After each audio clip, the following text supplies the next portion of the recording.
Рабочая неделя для глав администрации начинается с отчета за прошлые 7 дней. В общественно-политической обстановке в Назране и Назрановском районе отчитался заместитель мэра города. По поручению главы республики сотрудники Совета безопасности сделали нам установку, что в свадебном кортеже должно быть 5 единиц автотранспорта.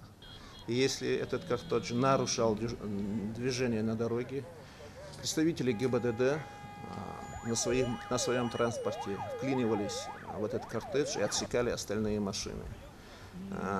Депутатский корпус города Назрань, представители общественного совета города приняли участие в этих мероприятиях.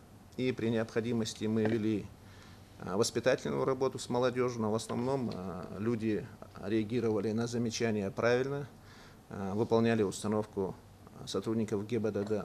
Докладчик также делает особый акцент на прошедшем несколько дней назад несанкционированном митинге в районе Абигув. Молодежь вышла на улицы, выступая против пребывания в регионе мигрантов из ряда азиатских республик. Собравшиеся уверены, что на молодых людей влияние оказали заинтересованные лица через соцсети. Это должно быть в рамках правового поля. Если к нам подадут правильно оформленную заявку с учетом места, количества людей, тематики, и если руководство города и Совет безопасности посчитают, что это в рамках закона, у нас есть отведенная прекрасная оборудованная площадка, и город пойдет навстречу, даже примем сами участие. Если обход закона не согласовывал мероприятия с администрацией города Назрань, кто-то попытается провести какие-либо мероприятия на территории города Назрань, данным мне властью мы будем пресекать.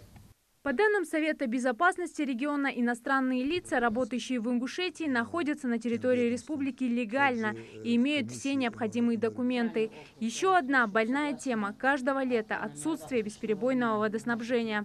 Алихан Тумгоев отметил, что около 40% населения района остается без воды.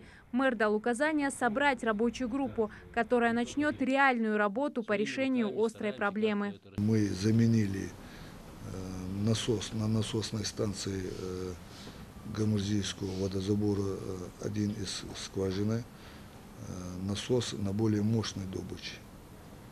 Муса, сегодня целый день проводим анализ, выявляем причины, и в 18:00 докладывайте мне. Алихан Тумгоев также призвал коллектив принять участие в ежегодной благотворительной акции «Собери ребенка в школу». Вырученные средства пойдут на покупку школьных принадлежностей и одежды для ребят из малоимущих семей. Зарема Ивлоева, Рахман Цуров, Новости 24.